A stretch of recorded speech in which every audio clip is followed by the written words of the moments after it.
Maligayang pagbabalik sa Days of Our Diplomacy kung saan tila naliligaw na ang mga manunulat sa walang saysay na soap opera ng geopolitics on Earth. Habang nangyayari ang lahat ng ito, nananatiling tahimik ang usapan tungkol sa isang malaking problemang malapit ng harapin ng Iran. Kahit konektado ito sa estratehiyang ginagamit ng Ukraine laban sa Russia sa halos isang taon na. Nakakatulong itong ipaliwanag kung bakit hindi muling gumamit ng tuwirang puwersang militar ang Estados Unidos laban sa Iran at ang pangmatagalang epekto nito sa pandaigdigang merkado ng langis. Oo, ang Estados Unidos at Iran ay dapat sanang mag-usap muli sa Pakistan. Pero walang sumakay ng eroplano para talagang isagawa ang mga pag-uusap na yon. At pagkatapos ay inihayag ni Trump na walang magaganap na negosasyon at magpapatuloy muna ang kombinasyon ng tigil putukan at blockade. Sa kasamaang palad, karamihan sa mga kwento tungkol sa mga nangyari nitong nakaraang linggo ay hindi natutukoy ang tunay na problema na siyang dahilan kung bakit nagpapatuloy ang sigalot. Madalas mapagkamala ng tao ang sintomas na siya mismong sakit. Tuloy ang digmaan hindi dahil sa mga banta ng magkabilang panig sa social media at tradisyonal na paraan. Nagpapatuloy ang digmaan hindi dahil sa kakulangan ng tiwala ng mga partido sa proseso ng negosasyon. Nagpapatuloy ang digmaan hindi dahil tumatanggi ang mga partido na magtagpo sa Pakistan para makipagkasundo. Sa halip, nangyayari ang lahat ng ito dahil walang resolusyon na parehong handang tanggapin ng dalawang panig batay sa kanilang paniniwala tungkol sa sitwasyon.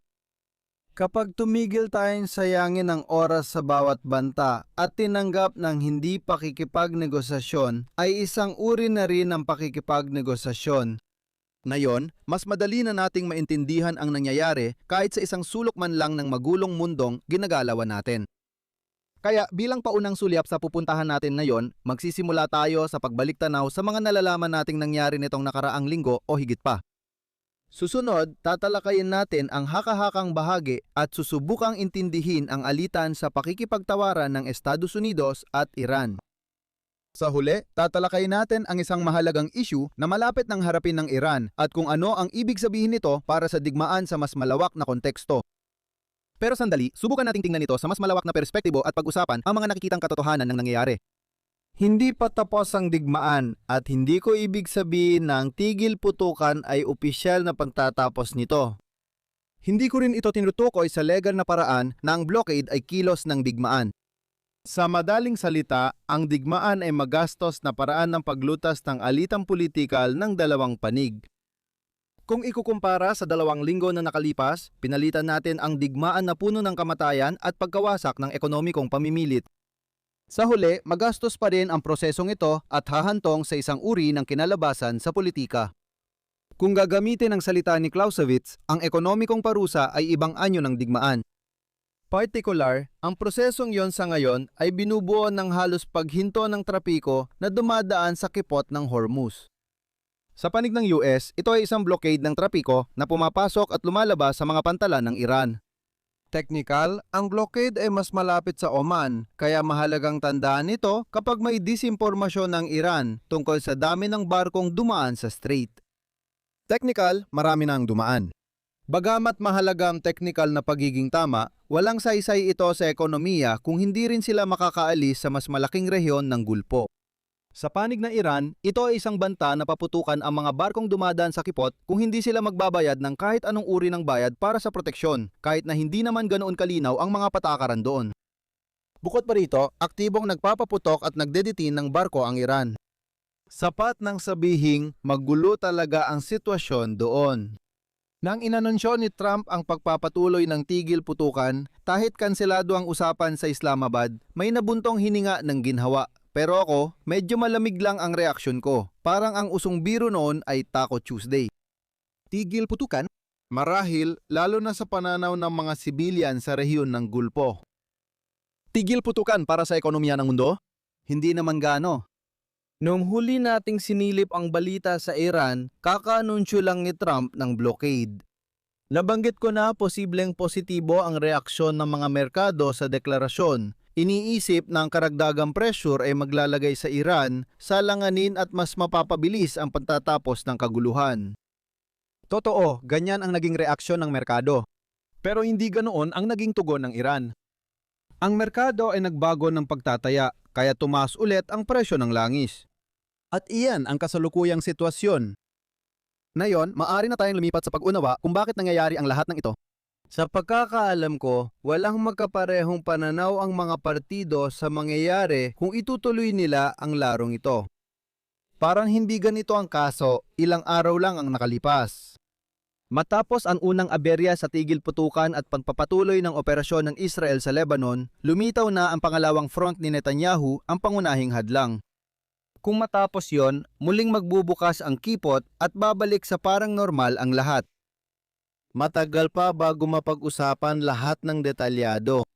Mas totoo ito sa mga technical na usapin, tulad ng programang nuklear ng Iran, kung paano mababayaran ang mga pagkalugi sa kanilang sibilyang bahagi, aling ikatlong partido ang tutulong sa pagpapatuloy ng operasyon ng mga planta ng kuryente at iba pa. Dahil nagkasundo ang dalawang panig sa mahahalagang bagay, maaring bumalik sa normal ang pandaigdigang ekonomiya habang nagtatrabaho ang mga diplomatiko sa Islamabad at iba pang lugar.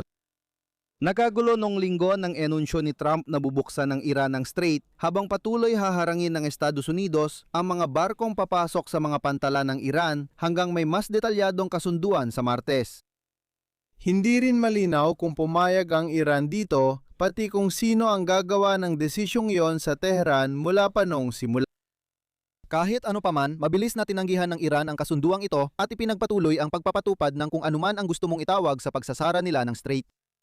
Dahil dito, nagkaroon ng deadlock dahil parehong naniniwala ang dalawang panig na mas matagal silang makakatagal kaysa sa kabila, kaya nawawala ang saysay ng negosasyon sa mga technical na issue tulad ng nuclear proliferation.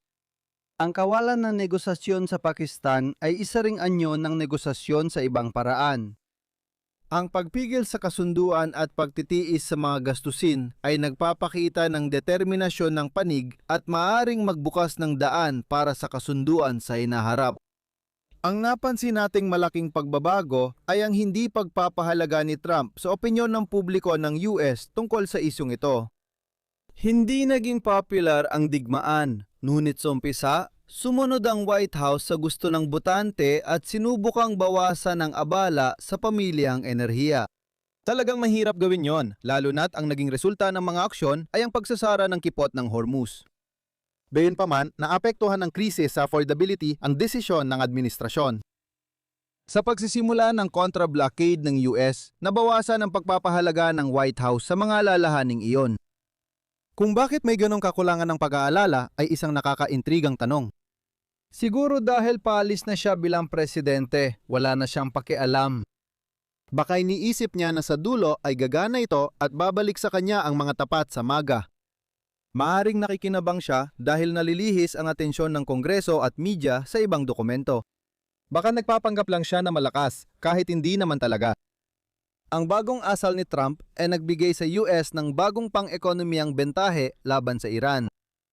Gayunpaman, baka nagpapanggap lang siyang malakas ay nagdudulot din ng mga tanong sa Tehran kung ang planong ito ay kayang panatilihin o kung ito ba ay parang tako na sitwasyon o mas parang techo na sitwasyon.